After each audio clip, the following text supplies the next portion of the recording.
Salut la famille, j'espère que vous allez bien. Moi, ça va. Alors, je me nomme Destinée. Je vous souhaite encore la bienvenue sur ma chaîne Royauté du Cœur.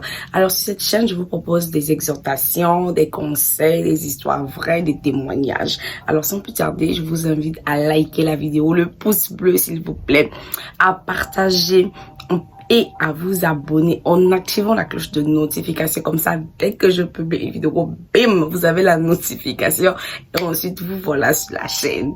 Alors, je vous souhaite encore la bienvenue sur Royauté du Cœur.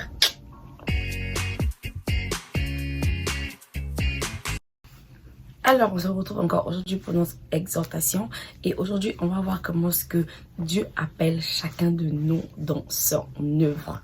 Et puis Dieu met chacun de nous à une place. Aujourd'hui, on va se baser sur Actes des Apôtres. On va voir le verset, on va commencer au verset 1 jusqu'au verset 2 en fait. Donc, dans ce chapitre, on voit que Dieu appelle chacun de nous dans une œuvre particulière en fait. Dans un domaine particulier, pour un travail particulier. Donc, du coup, nous sommes nombreux, c'est vrai. Vous voyez, il y a combien d'habitants sur la Terre? Je pense 8 milliards. Mais dans ces 8 milliards-là, chacun a un but. Chacun a une œuvre particulière, en fait, à faire pour notre Seigneur Jésus-Christ. Il y a certains qui répondent présent à l'appel de Dieu. Il y a d'autres qui ne répondent pas présent à l'appel de Dieu. Vous savez que notre Dieu n'est pas un dictateur en fait. Il nous a donné le libre arbitre. Il nous a montré le bon chemin et il a montré le mauvais chemin. Et il nous demande même, il nous conseille de choisir la vie et non la mort. Mais bon, il y a certains d'entre nous qui ont préféré choisir la mort, qui ont préféré servir le diable, qui ont préféré servir le malin, le méchant, faire du mal aux autres. Mais il y a d'autres qui ont répondu à l'appel de Dieu en disant « Oui Seigneur, je veux suivre ta voie, je veux te servir et je veux faire ta volonté. » Alors pour cela, ils ont une place donnée. Ils ont une œuvre particulière à faire dans le travail, dans l'église de notre Seigneur Jésus-Christ. Alors, comment on fait pour savoir un peu où on est placé, ce qu'on doit faire, ce qu'on ne doit pas faire, où est notre place et tout. Comme exemple, je vais vous parler de la parabole qui se trouve dans Matthieu, chapitre 25, du verset 14 au verset 30. Dans cette parabole-là, on voit un patron.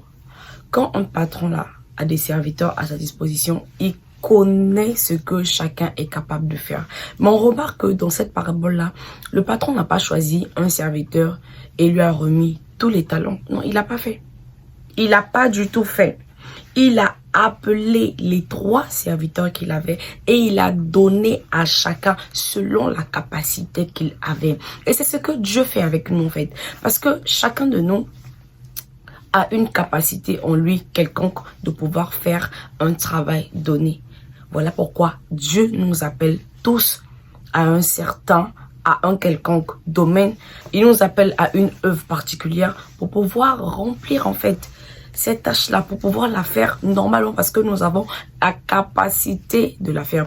Imagine un peu que on puisse donner de l'argent à une personne qui ne sait pas faire du commerce, mais cette personne-là, elle va jamais ramener un bénéfice.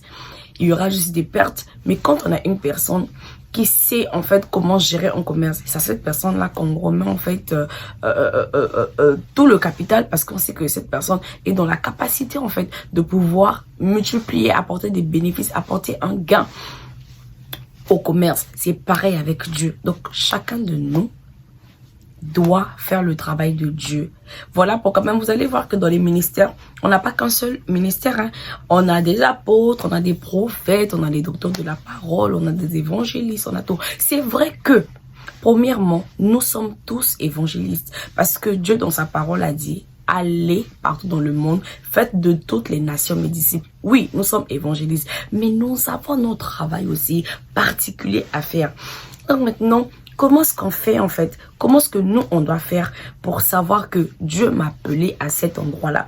Dieu m'a appelé peut-être afin que je puisse chanter pour partager sa parole. Dieu m'a appelé afin que moi, je puisse en fait gérer le côté de la guérison pour que les gens reviennent à lui. Dieu m'a appelé en fait afin que moi, je puisse parler de lui parce que j'ai le don de la parole. Dieu m'a appelé en fait afin que je puisse donner des prophéties parce que j'ai le don de prophétie. Voilà en fait. Mais ce qu'il faut d'abord savoir, c'est que quand Dieu t'appelle pour son œuvre et qu'il met des dons à ta disposition, c'est pas pour toi. ces dons-là ne sont pas pour que tu puisses les utiliser à ta guise. Non, c'est pour que tu les mettes en fait au service de son peuple. Donc, comme je disais, chacun de nous est appelé à faire quelque chose de particulier pour Dieu. Ne vois pas un seul, ne vois plusieurs choses. Mais tu dois savoir quelles sont ces choses-là. Et maintenant, je veux vous dire comment tu dois faire pour savoir ce que tu es censé faire dans l'œuvre de Dieu. Donc, premièrement, tu dois avoir ce désir-là de travailler pour le Seigneur. Tu sais, quand tu n'as pas le désir de faire quelque chose, ça sera difficile de toi de comprendre même qu'on t'appelle pour ça parce que tu n'as pas ce désir-là. Donc, tu dois d'abord avoir le désir de travailler pour Dieu. Après avoir eu le désir de travailler pour Dieu, là, tu dois avoir une vie accélérée de prière. Tu dois vraiment être chaud. Tu dois pas être tiède ni froid. Tu dois être dans la prière et dans le jeûne. Quand tu jeûnes, tu pries là, tu demandes, tu dis Seigneur, montre-moi ce dans quoi toi tu m'appelles, ce pourquoi tu m'appelles. Tu dois jeûner, prier. Et troisièmement, tu dois être attentif à tout. Attentif à ton entourage. Parce que Dieu peut passer par quelqu'un pour venir te parler. Et puis tu dois être attentif au rêve que tu vas faire. Parce que Dieu peut te montrer ce pourquoi il t'appelle par une révélation. Tu dois faire en fait, tu dois être en fait attentif à toi-même. Parce que souvent, tu vas écouter la voix audible de Dieu te dire exactement qu'il t'appelle dans tel ou dans tel domaine. Donc, c'est ces trois choses-là. Et donc, moi, je vais vous parler de mon témoignage à moi. Moi, quand le Seigneur m'a appelé, c'est vrai que je voyais, je rêvais beaucoup de choses. Mais je ne comprenais pas, en fait. J'ai rêvé ça, je rêvais ça, je ne comprenais pas. Et par la grâce de Dieu, en fait, Dieu m'a mis sur mon chemin un homme de Dieu, un apôtre que je ne connaissais même pas. Et lui, il a commencé par me dire ça. Il a commencé à me dire... T'as vu ça, t'as vu ça, t'as vu ça. Ok, c'est ça en fait, c'est un appel. Vous voyez? Et même quand j'en ai parlé à ma mère, elle a commencé à dire, mais non, moi vraiment, et tout, je voulais que tu puisses être, voilà, ça et tout, mais là c'est ça, vraiment. J'espère que ce ne sera pas à plein temps. Et avec le temps, j'ai encore vu d'autres choses en fait. J'ai encore vu d'autres choses. Vous voyez? Donc, soyez attentifs à ça. Et je vais encore ajouter que essayez de sortir de votre zone de confort. Par exemple, s'il y a une personne qui est malade, là où vous êtes, ou votre entourage, allez prier pour cette personne-là. Priez pour la personne. Parce que quand peut-être Dieu t'appelle en fait, pour que tu puisses apporter la guérison, si tu restes tranquille, tu ne pries pas pour les malades, tu ne sauras pas en fait que Dieu t'a donné un don de guérison et il faut que tu puisses œuvrer dans le domaine de la guérison pour son œuvre. Tu ne le sauras pas en fait. Et puis, essayez de plus parler avec des personnes. Lisez la Bible et regardez un peu le bien que vous faites autour de vous quand vous parlez de Dieu. Parce que l'entourage va nous parler. Hein. Souvent, c'est des mots du genre... Basta, basta. Tu vois, merci vraiment, tu m'as fait du bien. Merci vraiment, la parole m'a réconforté. Soyez attentifs à tout ça en fait. Là, vous allez savoir exactement ce pourquoi vous êtes appelé. Moi, j'habitais avec une de mes sœurs. Et puis, elle, vraiment, c'était vraiment l'intercession. Elle, vraiment, Dieu l'avait appelée pour l'intercession. Quand elle prie pour toi, quelques temps après, ton problème est résolu. Et tout. Donc, essayez, faites... bougez-vous quoi, on doit se sentir, en fait, n'attendez pas que comme Samuel, que Dieu puisse vous appeler et tout, soyez chaud.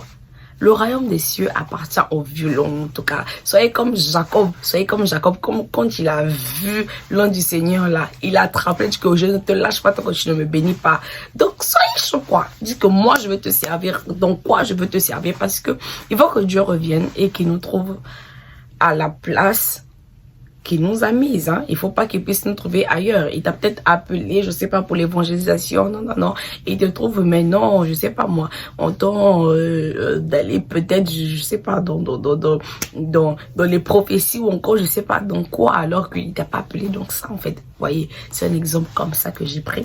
Mais j'espère que, je crois que vous avez compris. Donc, priez afin que Dieu puisse vous montrer exactement l'œuvre à laquelle il vous appelle. Comme ça, vous allez rester concentré sur ça. Donc, je pense que c'est tout pour aujourd'hui. Que Dieu vous bénisse abondamment.